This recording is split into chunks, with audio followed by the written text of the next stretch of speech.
How to get an invoice from Temu.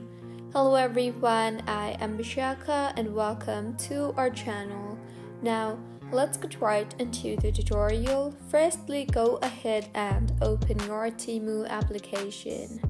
Make sure you are signed in, and now go ahead and tap on the U option you see there on the bottom center of your screen. Further, tap on the support option on the top right of your screen, which also looks like a headphone. Now, go ahead and tap on the Contact Us option you see there. You will then be led to the chat page for Temu, where you can report your problems and queries.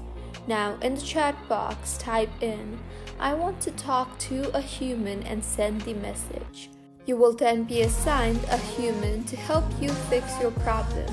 So, go ahead and type in the chat box that you want an invoice from Temu for your order.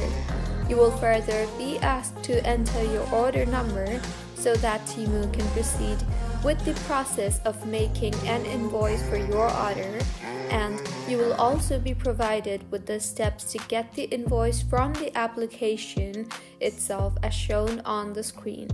So, this is how you can get an invoice from Temu. If you find this tutorial helpful, please like the video and do comment if you have any queries. Also, do subscribe to our channel Login Shines for similar helpful tutorials. See you on the next one.